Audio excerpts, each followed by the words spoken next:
Pequena História da Igreja, de Zaira Cantanhede de Almeida. Quarta parte. Narração de Ricardo Pérez Bueno. Capítulo 7. Vitória sobre a incredulidade. Número 1.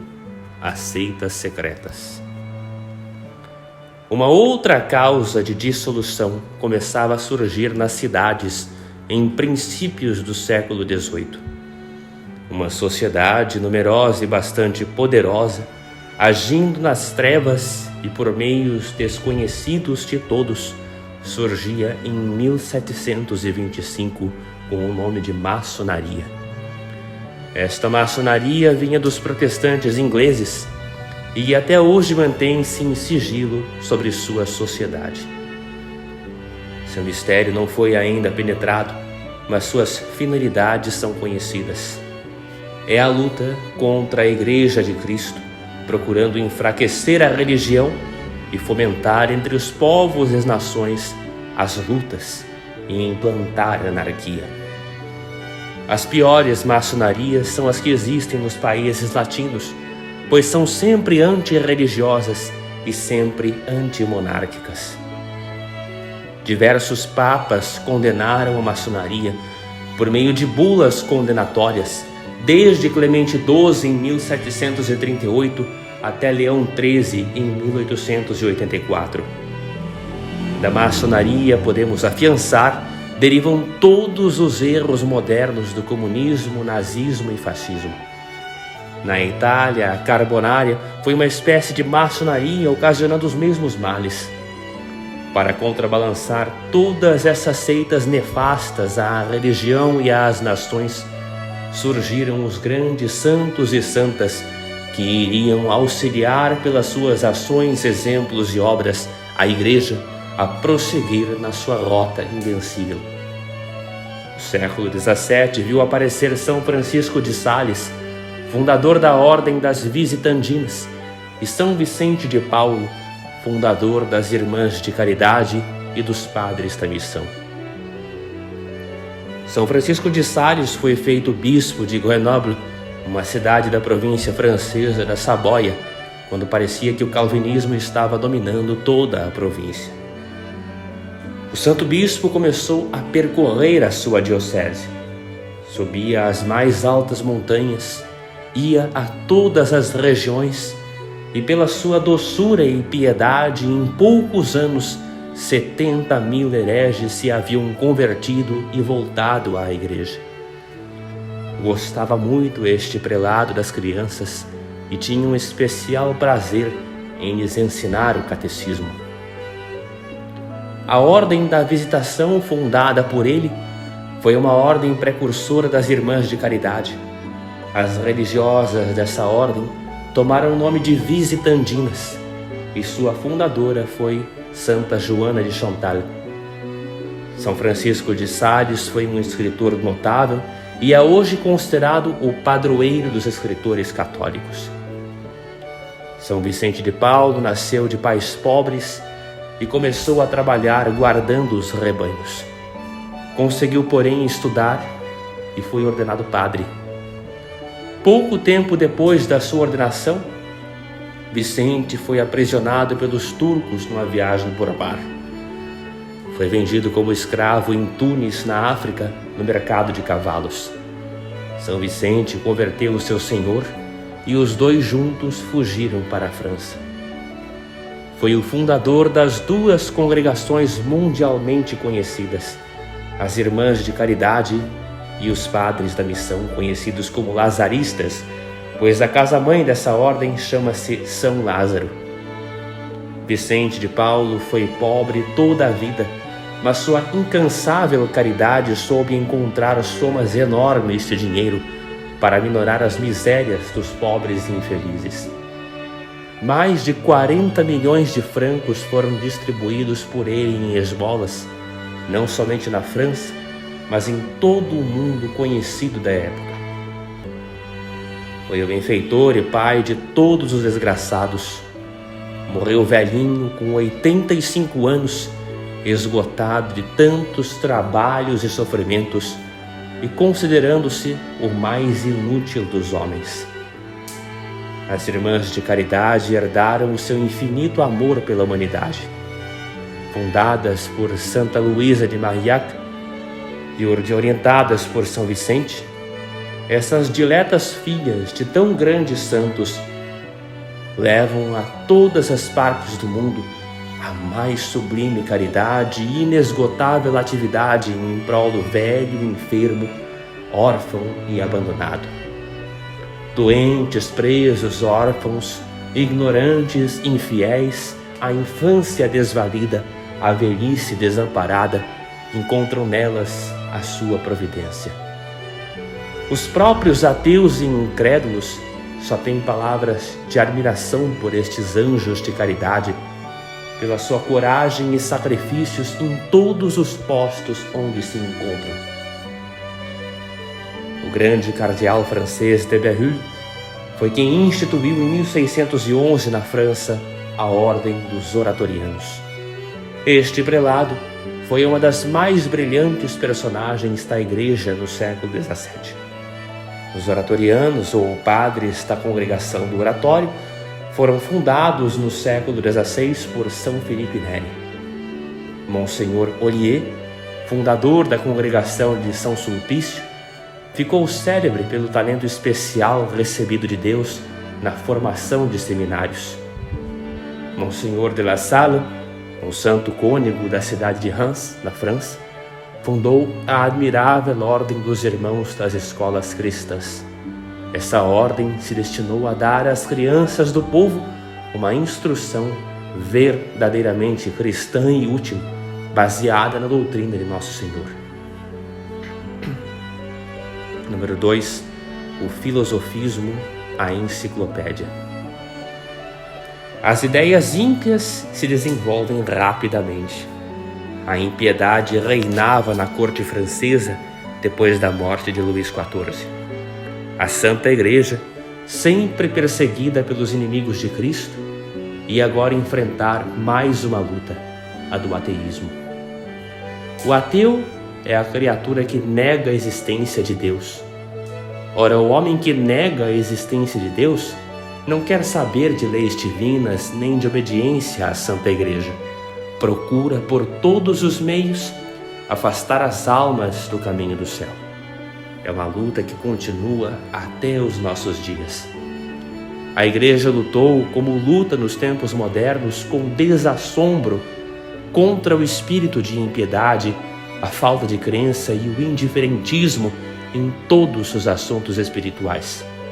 São os resultados da doutrina protestante, que por falta de unidade se dividiu em diversas seitas, todas pregando, entretanto, a revolta contra a Igreja de Nosso Senhor Jesus Cristo. No século XVIII chamou-se a esta falta de fé filosofia, pois os homens que começaram a querer destruir os ensinamentos da Igreja tomaram o nome de filósofos. Os protestantes, afirmando que se não devia reconhecer mais a autoridade do Santo Padre, que cada um podia entender as Sagradas Escrituras como quisesse e formar uma religião a seu feitio, foram eles os causadores das primeiras revoltas contra a sé de São Pedro, contra os ministros de Deus. E por esse motivo, o protestantismo é dividido em uma quantidade de seitas, tendo cada uma sua regra e suas leis. Os protestantes, que começaram negando os mistérios da religião, depois da revelação divina, acabaram negando a existência de Deus, tornando-se os filósofos do século XVII. Os ateus não acreditavam nem no inferno nem no céu. Não acreditando em Deus, diziam que a alma morria com o corpo. Foram os primeiros materialistas, os homens que só creem naquilo que veem.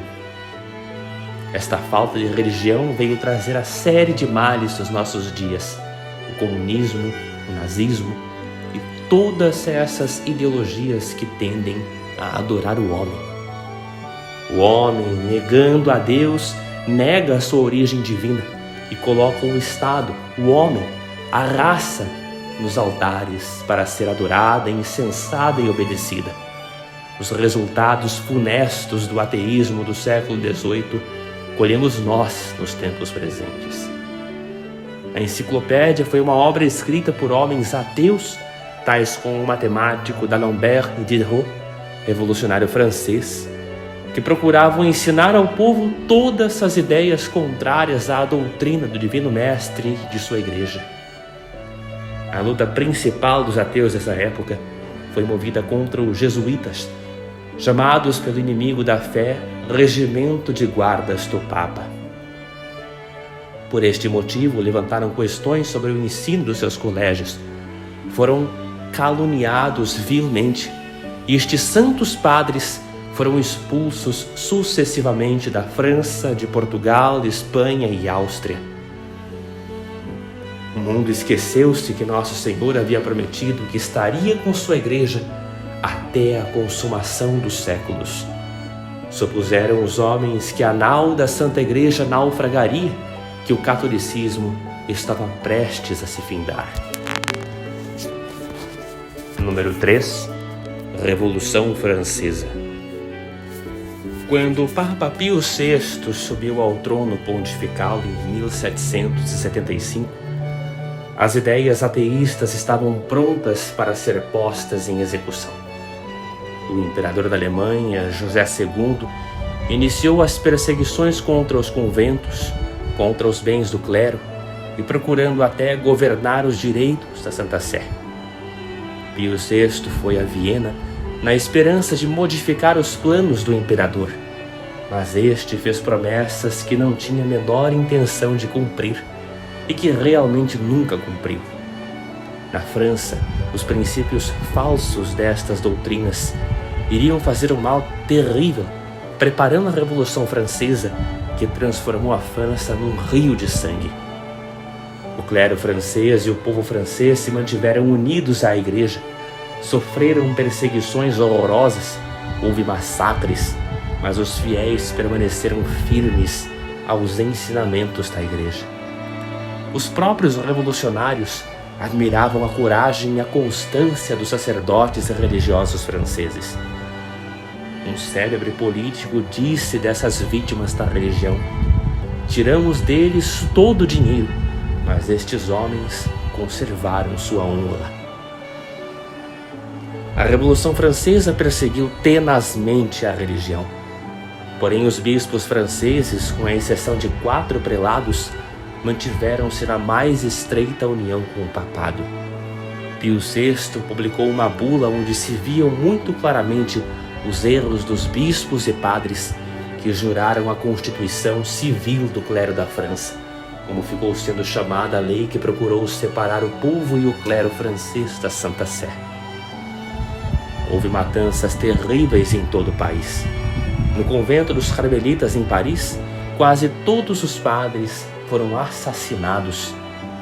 Apenas um número muito reduzido conseguiu fugir. Os revolucionários prenderam nessa ocasião o rei Luís XVI e toda a família real.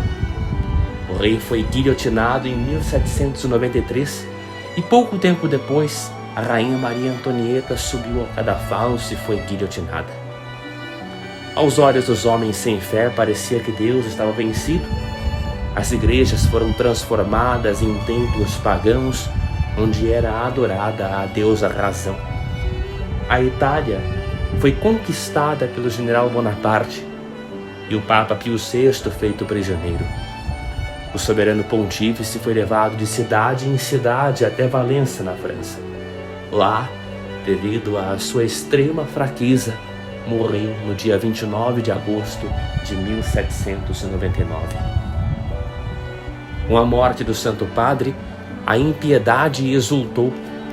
A religião estava mais do que nunca com seus dias contados. Roma pertencia aos revolucionários. Os cardeais estavam todos espalhados e não seria possível proceder-se a uma eleição para o sucessor de Pio VI. Deus vela, porém, pelos seus filhos. Permitiu que os austríacos vencessem os republicanos franceses e o norte da Itália se tornasse livre. Os cardeais se reuniram em Veneza para eleger novo papa.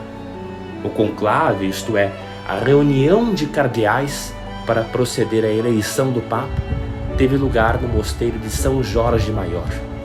Foi eleito Papa Pio VII, beneditino, bispo de Imola, no dia 14 de março de 1800.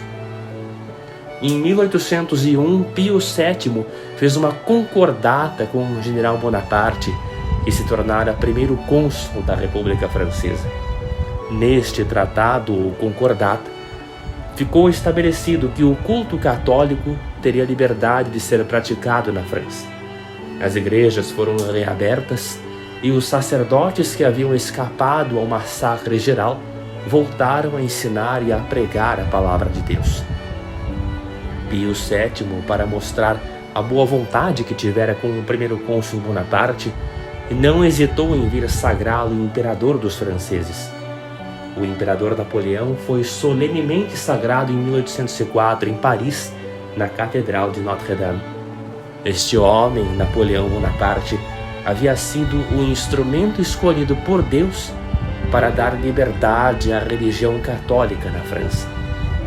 Alguns anos mais tarde, porém, Napoleão acrescentou uns artigos à concordata que havia assinado com o Sumo Pontífice.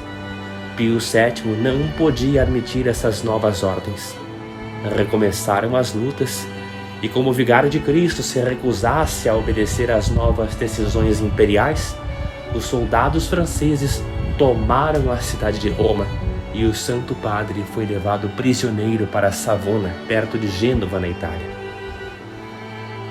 O Sumo Pontífice levou 3 anos nesta cidade, sendo depois transferido para Fontainebleau, arrabalde de Paris. Durante 5 anos suportou o cativeiro e ficou privado de toda e qualquer espécie de comunicação com a igreja. Mas nem as ameaças, nem os aborrecimentos de um longo cativeiro fizeram com que sua santidade cedesse. Quando em 1814 Napoleão sentiu que seu poder estava diminuindo, permitiu que o Santo Padre voltasse para Roma.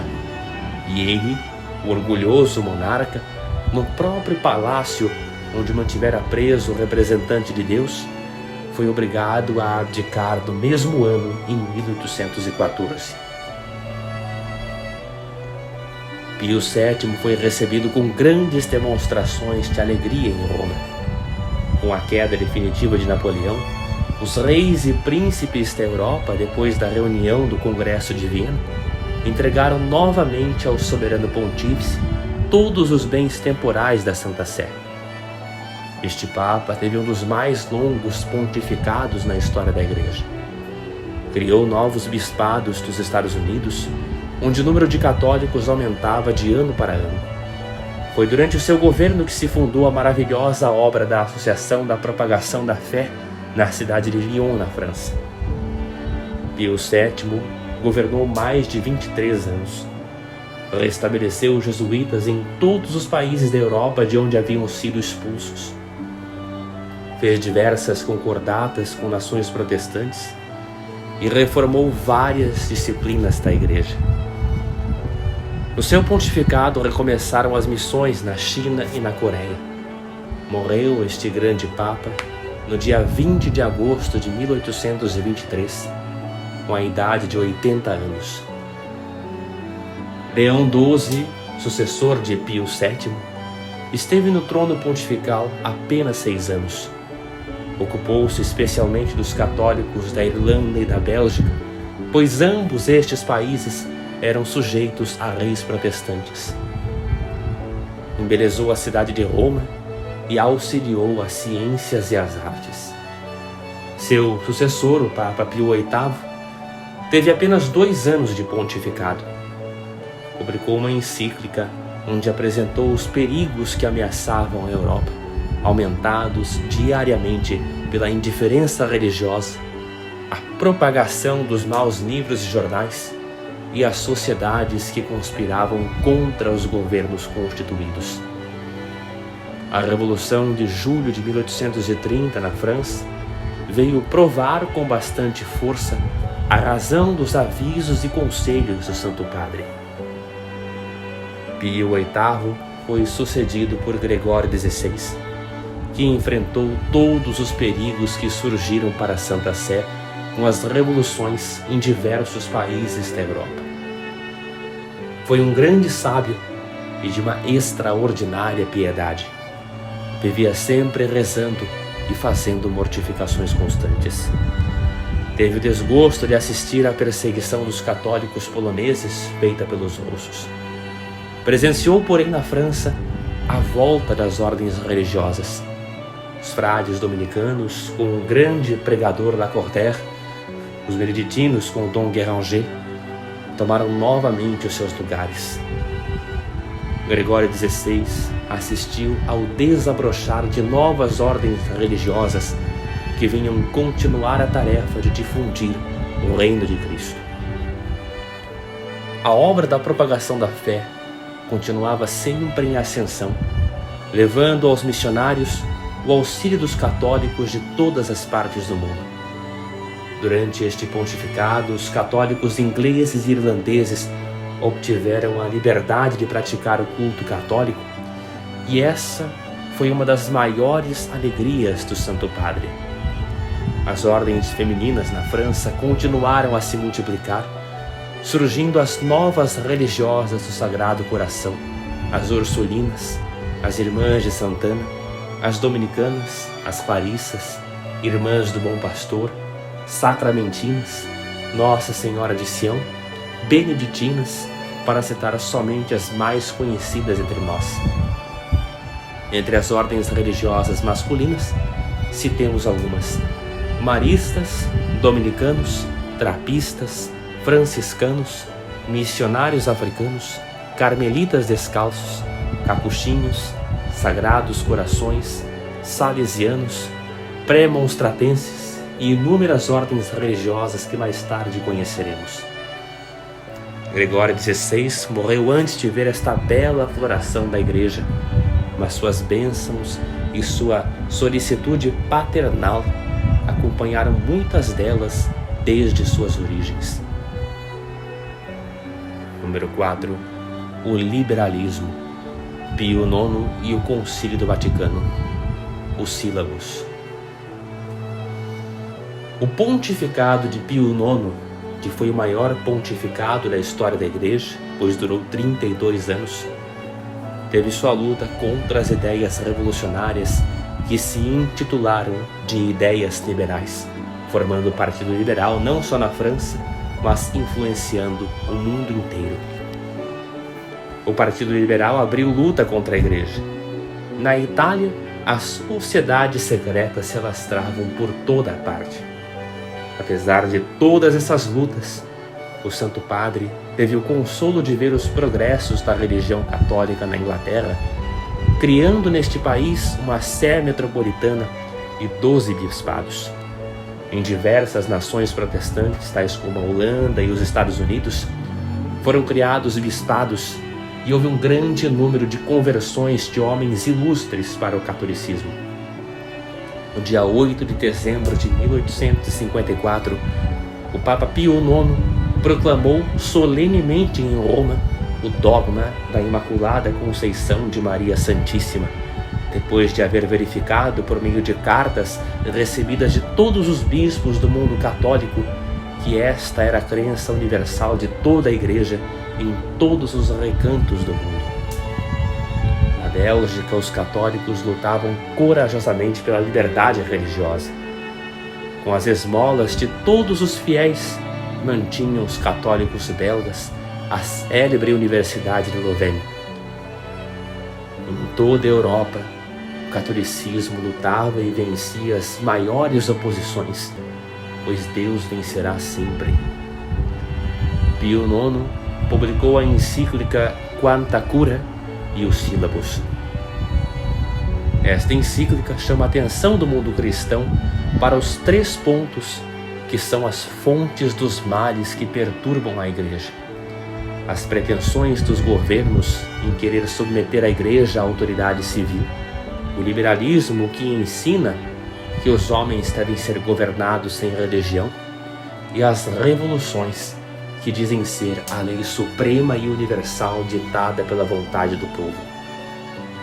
Conjuntamente apareceu também o Sílabus, que é um catálogo de refutações dos erros do panteísmo, do racionalismo e do indiferentismo. Com o auxílio do Espírito Santo, como lhe fora prometido por Jesus Cristo, a palavra do Santo Padre era ouvida e seguida pelo mundo católico.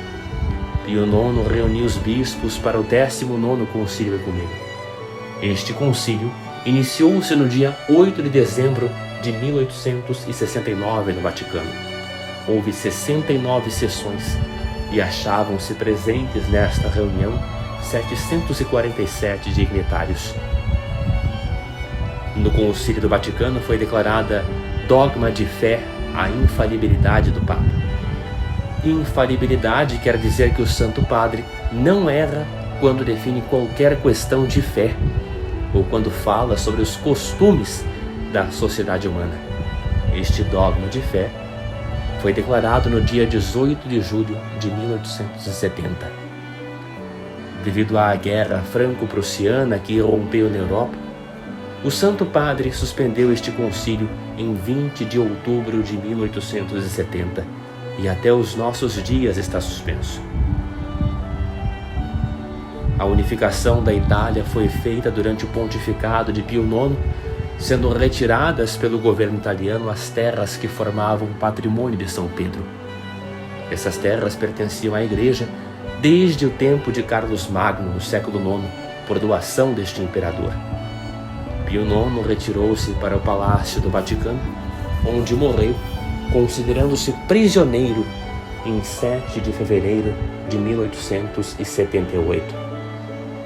Por toda a parte reinava um espírito de revolta contra a doutrina de Nosso Senhor.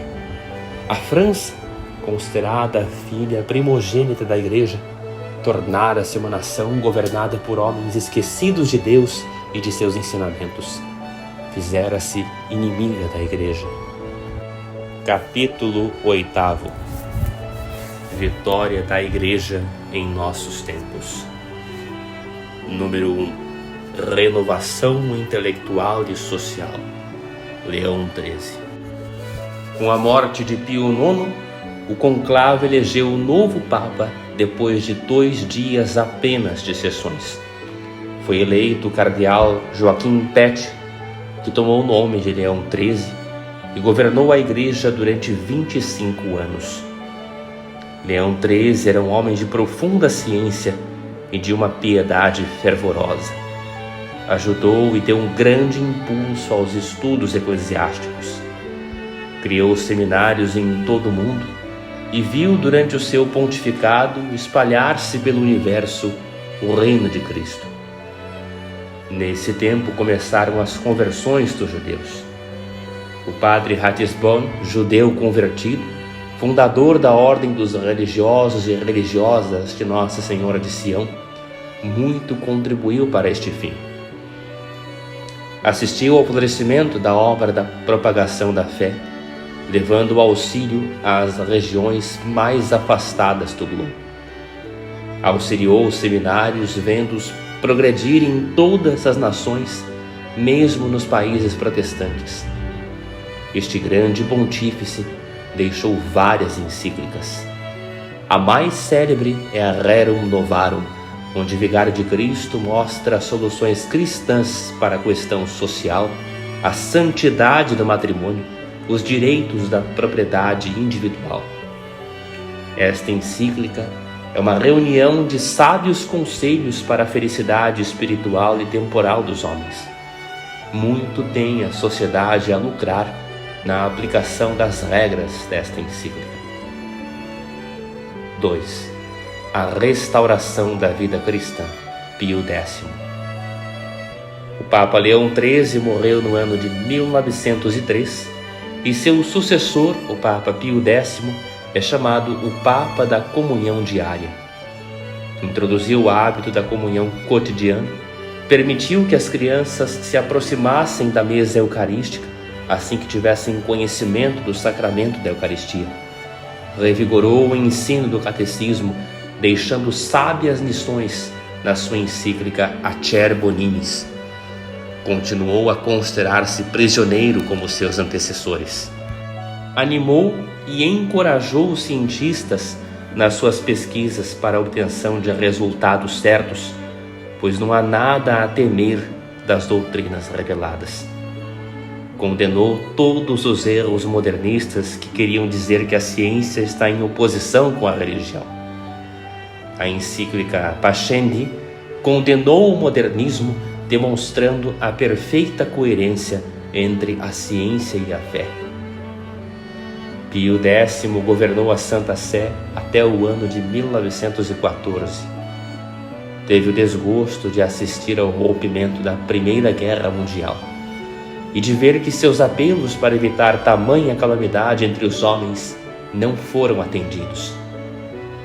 Bento XV, que o sucedeu no trono pontifício, governou apenas 8 anos, de 1914 a 1922. Seu pontificado se passou no meio da conflagração europeia de 1914 a 1918. Empregou todos os meios espirituais e materiais para socorrer as desgraças provenientes desta terrível guerra. No seu pontificado, começou a luta contra as ideologias anticristãs que surgiram com o aparecimento do comunismo e mais tarde com o nazismo e o fascismo. Em 1922, morria este santo padre e a sé de Pedro foi ocupada por Pio XI. Número 3. O surto católico em nossos dias.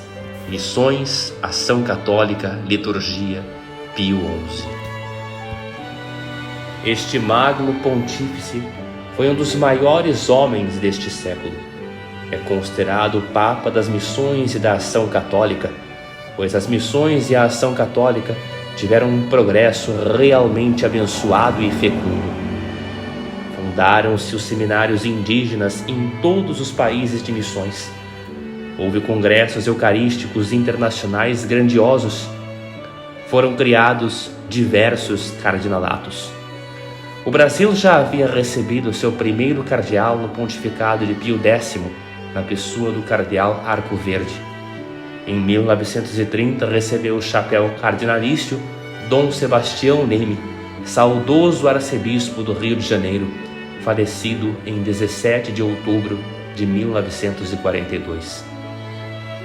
Pio XI levou socorros espirituais e materiais aos povos da Europa que sofriam as tristes consequências do conflito mundial que terminara em novembro de 1918 e que já começavam a sentir a influência das novas doutrinas anticristãs. Foi o fundador da maravilhosa organização da Ação Católica, que é o agrupamento de todos os fiéis para melhor auxiliar o clero em todas as classes. No seu pontificado foram canonizados diversos santos e santas. Entre as santas temos Santa Teresinha do Menino Jesus, cuja devoção se difundiu como as rosas que esta alma privilegiada prometera fazer cair do céu. O ensino religioso, já impulsionado no pontificado de Pio X, tomou um novo alento nesta ocasião. Houve no Vaticano uma belíssima exposição missionária. Durante o pontificado de Pio XI, o governo italiano, pelo Tratado de Latrão, devolveu o patrimônio de São Pedro, considerando todas as dependências do Vaticano como sendo a cidade do Vaticano. Pio XI morreu no dia 10 de fevereiro de 1939, prevendo os males que iam desabar sobre o mundo com a falta de fé e de religião dos seus dirigentes, esquecidos dos mandamentos de Deus e da sua Igreja. Deixou diversas encíclicas, onde o Santo Padre apontava os remédios para todas as desgraças que afligiam e afligem o mundo moderno. Seu sucessor, Pio XII, já era universalmente conhecido quando assumiu a direção da Igreja Católica. Fora legado papal em vários congressos eucarísticos internacionais. Fora representante do Papa em diversas capitais europeias. Era secretário de Estado de Pio XI, portanto estava a par de todos os negócios da Igreja. por ocasião do Congresso Eucarístico Internacional de Buenos Aires, em 1934, o cardeal Pacelli teve ocasião de ser hóspede oficial do governo brasileiro, e o Rio de Janeiro aclamou com alegria o legado papal de Pio XI, futuro pontífice da Igreja Católica. Pio XII conhece todos os movimentos mundiais. É um homem de grande sabedoria e de uma profunda piedade. Sua vida é uma mortificação constante. Seus ensinamentos e suas lutas pela justiça divina tornaram-no conhecido e admirado não só dos católicos, mas de todos os homens.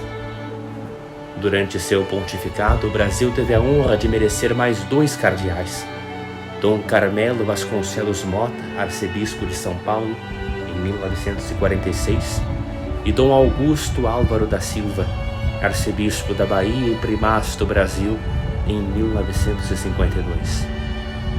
Dom Jaime de Barros Câmara, designado como sucessor do cardeal Leme, recebeu o chapéu cardinalício em 1946.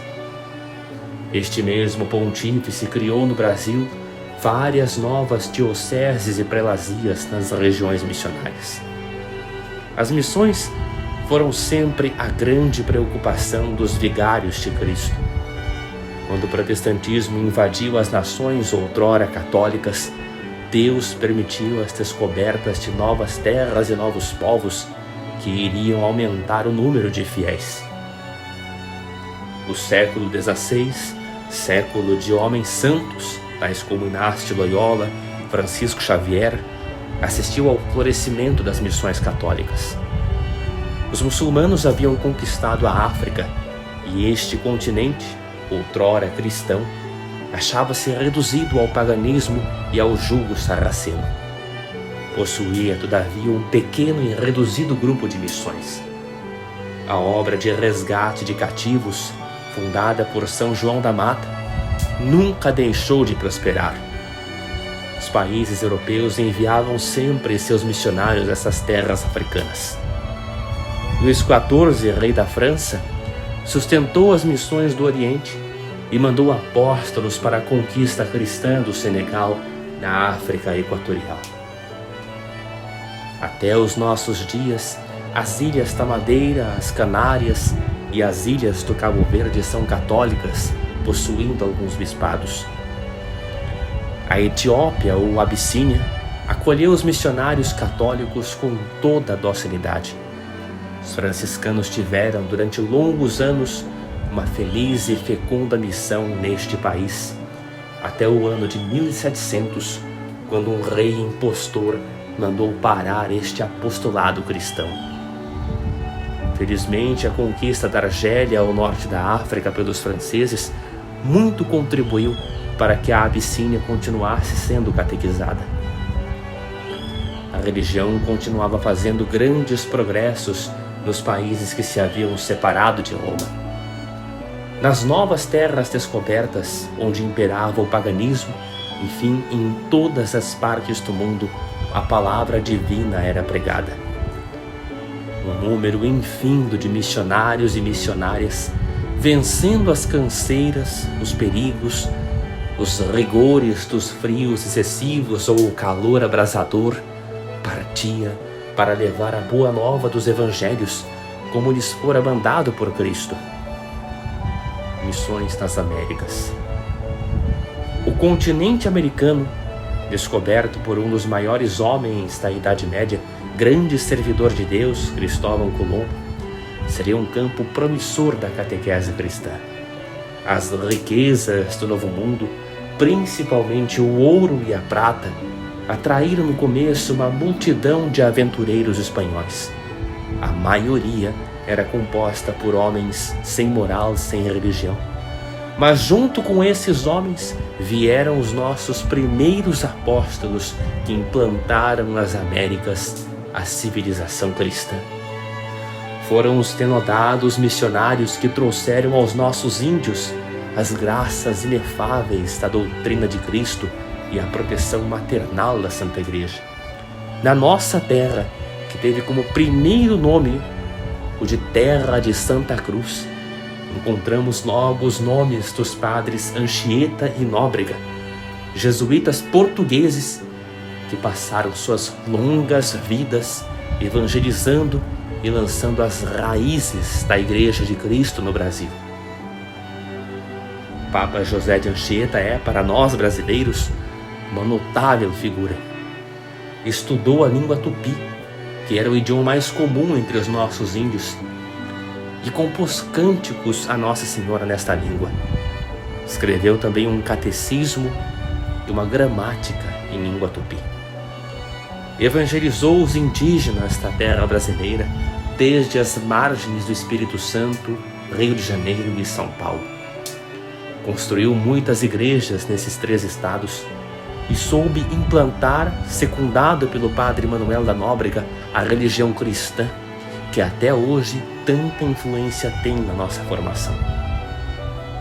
Os franciscanos que vieram na frota de Pedro Álvares Cabral foram os precursores desses incansáveis missionários que o Brasil inteiro conhece e estima de todo o coração.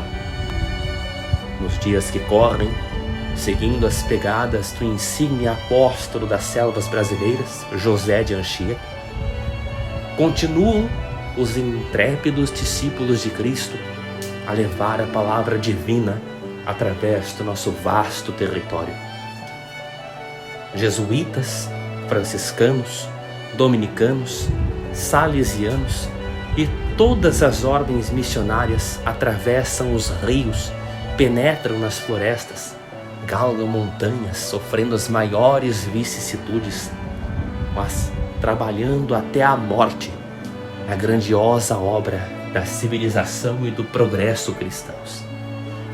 A América Central teve no célebre dominicano bispo Bartolomeu de las Casas, defensor ardente das liberdades dos índios, um dos seus mais afamados missionários.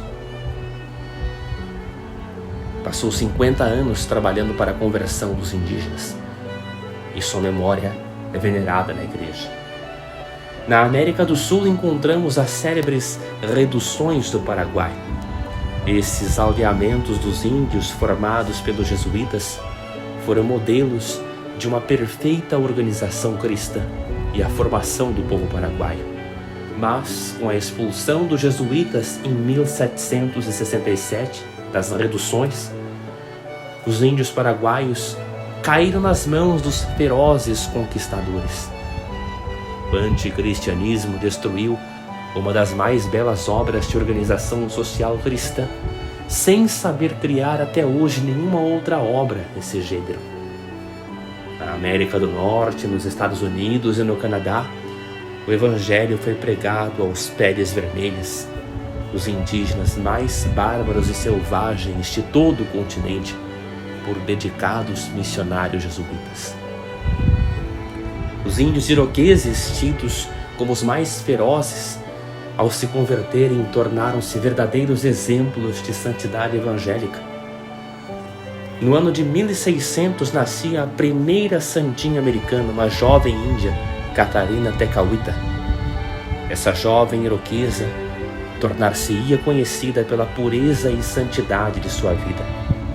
Morreu na idade de 24 anos, depois de terrível moléstia com atrozes sofrimentos. Na América do Sul, o Peru daria ao mundo a padroeira do continente sul-americano, Santa Rosa de Lima. Essa peruana de nascimento fizera-se religiosa da Ordem de São Domingos. Sua santidade e seus milagres levaram-na aos altares, sendo a primeira santa americana. O padre Pedro Claver, célebre apóstolo dos escravos, foi outro grande santo dessa época. Sua abnegação e caridade conduziram a Deus milhares de almas. Por toda a América se espalhava a religião católica. O padre Breuil, jesuíta francês, fundou as missões de Cayena, capital da Guiana Francesa. Os dominicanos, carmelitas, capuchinhos e jesuítas levaram o Evangelho de Cristo às Antilhas, que hoje são inteiramente católicas. Califórnia, Canadá, até os mais longínquos rincões do Alasca, foram cristianizados pelos continuadores dos apóstolos, os dedicados e excelsos missionários de nosso Senhor Jesus Cristo. Missões no resto do mundo, missões na Ásia. As Índias foram cristianizadas pelos portugueses. Goa, em 1533, já possuía um bispado e data desse tempo o seminário para preparar o clero indígena. Já vimos São Francisco Xavier batizando e catequizando milhares de pagãos das Índias, da costa de Malabar, da ilha de Ceilão. Chegou até a península da Malaca e ao arquipélago das Molucas. O cristianismo no Japão foi levado por este grande santo, e em capítulo anterior vimos como o cristianismo teve seus mártires japoneses. A China não chegou a receber a influência desse grande apóstolo, porém 30 anos depois de sua morte, os jesuítas conseguiram penetrar neste país e lá se mantiveram durante 2 séculos, até começarem as perseguições contra o cristianismo por parte de alguns imperadores. Hoje, felizmente, a China abriu suas portas para a evangelização cristã. As missões chinesas são florescentes e já há um número bem regular de clero indígena que muito tem auxiliado a igreja, agora por ocasião da guerra contra o Japão. Missões na África. O continente africano, terra de tão grandes santos, tais como Santo Agostinho e Santa Mônica, apesar das conquistas muçulmanas, vem voltando à religião católica. As tribos pagãs recebem a influência benéfica dos zelosos sacerdotes missionários que levam a palavra de Deus através de todos os sacrifícios, não olhando canseiras nem medindo suas energias. A Oceania, com suas múltiplas ilhas, é um campo fecundo de apostolado. A Austrália já tem um contingente bem grande de católicos e os bravos filhos da igreja levam a religião e a civilização cristãs aos mais recônditos pontos do Oceano Pacífico. Ação católica. Pio XI, por meio da ação católica, organizou o apostolado dos leigos. Os católicos trabalham sob a orientação eclesiástica no vasto campo de apostolado da cristianização da família, da sociedade, da imprensa e do cinema, do operariado e das classes humildes. A ação católica sempre existiu na igreja desde os tempos apostólicos, mas a forma dos tempos de hoje, participação do laicato no apostolado hierárquico, é recente. É a definição dada por Pio XI, sendo a sua encíclica Ubi Arcanum sobre este assunto. Mas desde Pio IX já os pontífices se estavam preocupando com o grave problema da recristianização do mundo. A ação católica, com seu programa, abrange todas as classes, em todas as idades e circunstâncias. Liturgia. Toda a liturgia diz respeito a Jesus Cristo, fonte primeira e indispensável ao verdadeiro espírito cristão, disse Pio X em 1903, é a participação ativa aos sacrossantos mistérios e às orações públicas e solenes da Igreja. Liturgia é o conjunto das regras estabelecidas pela Igreja para tudo que diz respeito ao culto público prestado a Deus. Sob o título de liturgia, compreendem-se as obrigações relativas ao santo sacrifício, aos sacramentos, às cerimônias, ao canto, aos ofícios religiosos, aos objetos sagrados e aos edifícios do culto. As orações, as devoções e as práticas que a Igreja não aprova para o culto público não pertencem à liturgia, pertencem ao culto privado. As cerimônias litúrgicas são as formas exteriores do culto que exprimem, por meio de atitudes e de ações determinadas pela Igreja, os mistérios da fé. Dá à Igreja uma grande importância à liturgia, porque é na sua essência a expressão da virtude da religião e sua forma social. Suas orações, seus ritos, suas festas estão todos ligados aos dogmas e à piedade cristã.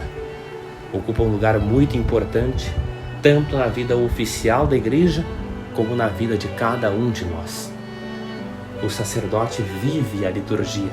Os melhores instantes da sua vida são os que ele passa fazendo atos litúrgicos, rezando o breviário, celebrando a Santa Missa, administrando os sacramentos nas cerimônias públicas.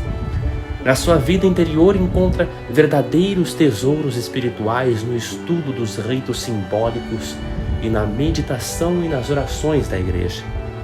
Os fiéis vivem em liturgia quando alimentam sua piedade, unindo suas orações às do Padre, rezando a missa e seguindo publicamente os ofícios do culto. Capítulo 9. A vida interna da Igreja. Número 1. A vida cristã nos 3 primeiros séculos. Costumes, culto, organização. No começo do cristianismo, os apóstolos ainda não haviam construído as igrejas ou templos. Reuniam-se nas casas dos cristãos para rezarem, comungarem e tomarem as refeições. Não havia pobres entre eles, pois os ricos, donos de terras e de casas, vendiam tudo para ser distribuído pelos apóstolos entre todos os fiéis. A igreja começou a sofrer perseguições desde seus primeiros tempos de existência. Os judeus foram os primeiros perseguidores da religião de Cristo e os cristãos sofreram, debaixo do jugo romano, 10 épocas de feroz perseguição. Os apóstolos São Pedro e São Paulo foram mártires na primeira perseguição. Em Roma ainda se pode ver a prisão onde os 2 santos estiveram, a cruz sobre a qual morreu São Pedro e o túmulo do primeiro Papa. Neste local foi construída a Basílica de São Pedro, chamada a Catedral do Mundo Inteiro. Perto da igreja de São Pedro se acha o Vaticano, palácio residencial dos papas.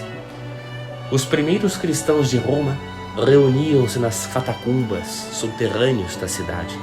Esse local serviu de cemitério, de refúgio e de lugar para o culto na época das perseguições.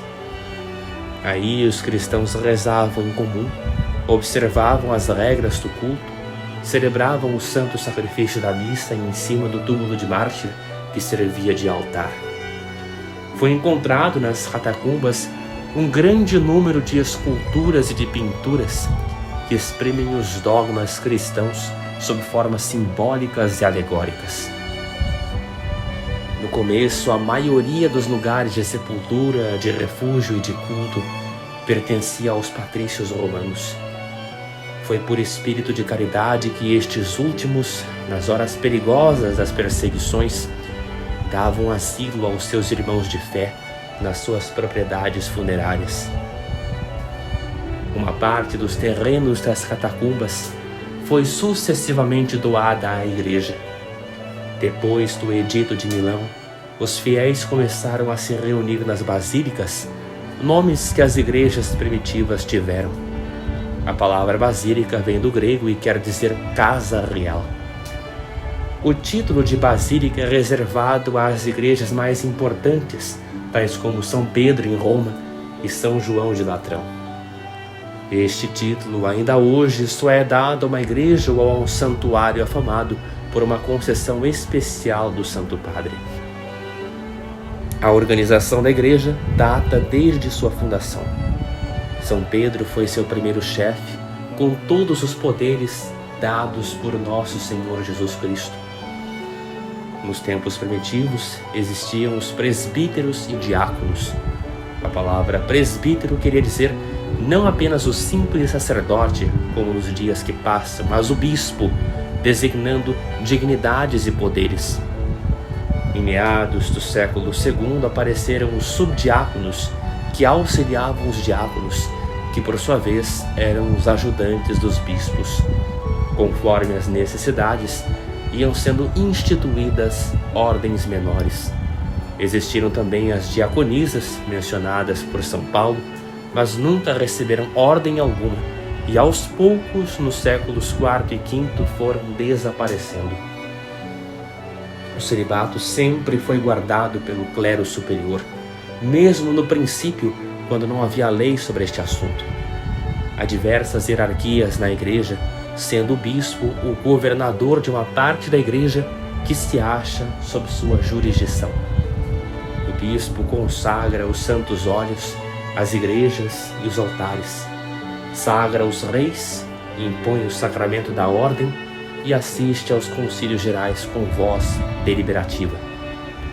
O padre tem o poder de celebrar o santo sacrifício da missa, administrar os sacramentos, excetuando-se a crisma e a ordem, pregar a palavra de Deus, presidir aos ofícios religiosos, benzer as pessoas e as coisas dentro das suas atribuições. Numa palavra, é encarregado de conduzir todas as almas que lhe são confiadas à salvação. Número 2. Vida religiosa e moral na Idade Média. A Idade Média viu o desabrochar da vida cristã em toda a sua pujança. Os inimigos da Igreja são obrigados a reconhecer a influência da Igreja em todos os atos da sociedade da época. Os bispos coroavam os reis, os cavaleiros recebiam as espadas bentas pela Igreja que defendiam. A Igreja, desde seus primeiros tempos, foi a pioneira da civilização. As cidades se iam erguendo em redor dos conventos. Nos mosteiros estudavam-se os manuscritos antigos, formavam-se as primeiras escolas e instalavam-se os primeiros hospitais. Datam desta época as belíssimas catedrais, verdadeiras manifestações de fé, e até os próprios estilos de construção das igrejas atestam o zelo dos fiéis. Nesse tempo, os senhores, donos de grandes terras, domínios ou feudos, como eram chamados, possuíam quase que uma independência completa em relação aos seus reis. Estes, por sua vez, tinham pouca ou nenhuma autoridade sobre os senhores feudais. Por isso, as lutas eram contínuas nas jovens nações da Europa. A Igreja, mãe espiritual de todos os homens, não se podia conformar com as lutas entre povos cristãos. Essas guerras prejudicavam a tranquilidade e a prosperidade dos países. Empregava a Santa Sé todos os esforços para remediar estes males, mas conhecendo que nunca lhe seria possível impedir a guerra, procurava diminuir as lutas. Conseguiu que as guerras fossem suspensas durante alguns dias ou algum tempo. Esta parada durante os tempos de guerra chamou-se de Trégua de Deus. No princípio, a trégua durava apenas da tarde de sábado até a manhã da segunda-feira, respeitando-se assim o domingo, o dia do Senhor. Com o decorrer dos tempos, não era permitido guerrear durante a Quaresma e o Advento. Mais tarde, a Trégua de Deus se estendeu até o tempo pascal, isto é, os dias que se seguiam ao domingo da ressurreição, até o domingo de Pentecostes, nas vésperas das grandes solenidades religiosas durante a noite, e mais tarde, a Trégua de Deus abrangia metade do ano. Esta feliz iniciativa foi devida a Santo Odilon, abade do célebre convento de Cluny. A ideia foi posta em prática no sul da França. De lá passou este costume para o norte do mesmo país e finalmente a Trégua de Deus foi solenemente proclamada no Concílio de Constança em 1043. A instituição deste período de calma foi um dos maiores benefícios da Santa Igreja durante a Idade Média. Abrandou os costumes, dava algum tempo de tranquilidade para o cultivo dos campos e permitia o progresso da indústria e comércio. O grande número de santos dessa época mostra-nos o grau de piedade e pureza dos costumes medievais. As grandes ordens surgiram quase todas na Idade Média, auxiliando a Santa Sé em todos os ramos. A assistência religiosa e social teve seu início por essa ocasião, desenvolvendo-se cada vez mais até se chegar ao aparecimento de São Vicente de Paulo, que lançou as bases seguras desta assistência baseada no mais puro amor e caridade cristã. Número 3. Sentido das devoções e festas litúrgicas posteriores ao Concílio de Trento. Depois do Concílio de Trento, como para confirmar as palavras de Cristo que a boa árvore se conhece pelos seus frutos, a Igreja se povoou de santos, dedicados e perfeitos discípulos de Nosso Senhor. As devoções e festas litúrgicas se foram aumentando. A vitória de Lepanto, verdadeira luta do cristianismo contra o islamismo, acrescentou mais uma invocação a Maria Santíssima na ladainha de Nossa Senhora, Auxilium Christianorum, e a festa dessa maternal proteção da Virgem Maria é comemorada no dia do Santo Rosário, primeiro domingo de outubro. A devoção do Sagrado Coração surgiu em fins do século XVII para dar aos fiéis mais uma prova de amor e uma fonte de graças. Nosso Senhor apareceu a uma jovem religiosa visitandina, Santa Margarida Maria Alacoque. Por intermédio dela e do seu confessor, o padre Cláudio de la Colombière, essa devoção se espalhou em breve tempo por todo o mundo católico. A festa do preciosíssimo sangue de Nosso Senhor Jesus Cristo foi instituída pelo Sumo Pontífice Pio IX em 1849 para honrarmos o divino sangue que nos remiu. Este sangue que veneramos no primeiro dia do mês de julho é o sangue que foi derramado por nós no Jardim das Oliveiras, na flagelação, na coroação de espinhos e na cruz. A festa de Cristo Rei é uma das mais recentes solenidades da Igreja. Foi instituída por Pio XI no fim do Ano Santo de 1925. É celebrada no último domingo de outubro. A devoção a Nossa Senhora tem sido sempre crescente. A França foi a nação escolhida pela Mãe de Deus para receber sua maternal visita. Era um apelo carinhoso da Santíssima Virgem para que este povo cristão voltasse completamente ao rebanho de São Pedro. Em 1846, no dia 19 de setembro, Nossa Senhora apareceu em La Salette a uns pastorzinhos pedindo que se fizesse penitência, senão tremendos castigos viriam sobre a França. Em 1858, em Lourdes, pequena cidade nos Montes Pirineus, Maria Santíssima apareceu 18 vezes a Santa Bernadette, convidando o povo francês a rezar e a fazer penitência. A primeira aparição foi no dia 11 de fevereiro de 1858. Em Pont-Marie, em 1871, a Virgem Maria promete a salvação se o mundo rezar com fervor e humildade. Os católicos franceses ergueram por essa ocasião a famosa igreja do Sagrado Coração de Montmartre, em pleno coração de Paris. Em Portugal, Nossa Senhora de Fátima tem tido sua devoção sempre acrescida pelas graças alcançadas pelos devotos desta milagrosa aparição de Nossa Senhora. Ao terminar o Ano Santo, Sua Santidade Pio XII declarou o dogma de fé à Assunção de Nossa Senhora aos céus, no dia 1º de novembro de 1950. Durante este Ano Santo, inúmeros foram santos e santas canonizados nas solenidades do Vaticano. Santa Maria Goretti e São Domingos Sávio foram os 2 jovens santos padroeiros da mocidade que subiram aos altares durante o Ano Santo de 1950. 4. Caráter das congregações religiosas modernas.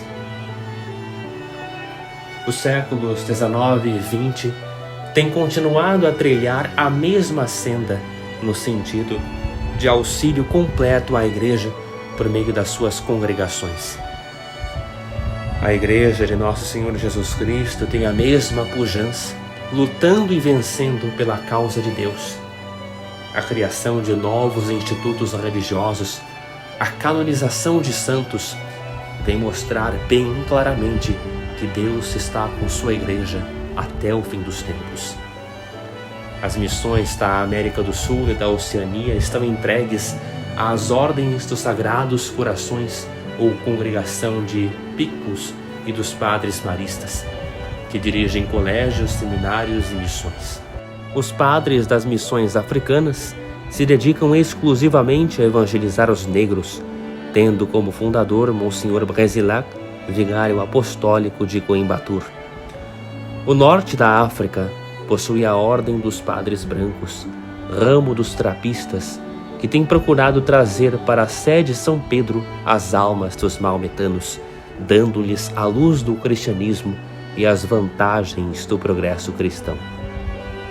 A Congregação dos Assuncionistas, criada em 1840, recebeu de Leão XIII o encargo de trabalhar pela união das igrejas orientais. Na Inglaterra, o cardeal Vaughan fundou a Associação dos Missionários de Mill Hill para serem os apóstolos dos pagãos mais abandonados. Há muitos holandeses nessa congregação. Os missionários do Verbo Divino foram instituídos pelo padre Arnaldo Jansen em Steyl, na Holanda, em 1875. Os salesianos, filhos de São João Bosco, começaram seus trabalhos em Turim em 1855. Hoje trabalham no mundo inteiro, recebendo o Brasil sua influência benéfica através de seus colégios e missões. Os irmãos maristas, dedicados à instrução da mocidade, têm grandes ramificações em nossa pátria.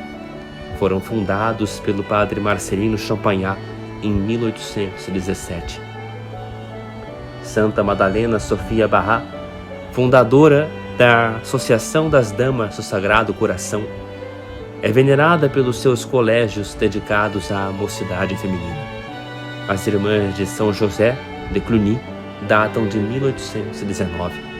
Em Angers, Santa Maria Eufrásia Pelletier fundou a Congregação do Bom Pastor para serem os anjos protetores das prisões de mulheres. As Pequenas Irmãs dos Pobres foram instituídas em 1840. As Franciscanas Hospitaleiras, ordem portuguesa, datam de 1871, são dedicadas enfermeiras. As Filhas do Amor Divino, congregação fundada em Viena em 1868, dedicam-se à educação de meninas pobres e doentes e a todo gênero de caridade. As Irmãs da Divina Providência, fundadas em 1842, possuem as mesmas prerrogativas. No Brasil surgem diversas congregações religiosas para atender às necessidades da época. As Missionárias de Jesus Crucificado, congregação nascida em Campinas, São Paulo, festejou seu primeiro jubileu de prata em 1953. São religiosas que dedicam seu apostolado em todos os ramos da assistência social: creches, ambulatórios, pensionatos para jovens, educação de empregadas, catecismo nos morros e nas favelas e mesmo nas missões. Nos Estados Unidos temos a Congregação Missionária dos Padres e Freiras de Maryknoll, que tem feito um magnífico trabalho de evangelização na Ásia, China e nos países sul-americanos. Já festejaram seus 25 anos de serviços à causa de Deus. Sacramentinas, dominicanas, Nossa Senhora de Sião, franciscanos, trapistas, beneditinos, jesuítas, para citar somente as mais conhecidas entre nós, empenharam-se na mesma luta para a salvação das almas. As congregações religiosas dos tempos modernos, assim como a Igreja de Nosso Senhor Jesus Cristo, trabalham em todas as searas. O operário, a criança, o desvalido, o pagão, o velho, o jovem, todos encontram nos servos de Cristo a mesma caridade e o mesmo ideal de amor a Deus e ao próximo. São milhares e milhares as almas abnegadas que tudo abandonam para se entregarem ao serviço de Nosso Senhor. Contemplativos, educadores, pregadores, seculares, para essas almas, só há uma finalidade: o amor a Deus e a salvação das almas. A Igreja, qual navio norteado por mãos seguras, pois são divinas as luzes que a conduzem, continua na sua rota tranquila e serena. Os homens lutam e procuram por todos os meios afastar da humanidade a presença de Deus. Porém, a Igreja de Nosso Senhor continuará levando a todos os pontos da terra, da mais importante cidade ao mais afastado lugarejo, a certeza dos seus ensinamentos e o bálsamo da sua fé. Guiados pela mais terna das mães, Maria Santíssima, iluminados pelas luzes do céu, seremos fiéis à voz do pastor de Deus. Fim do livro. Apenas um detalhe de muito grande relevância: este livro foi escrito em 1955.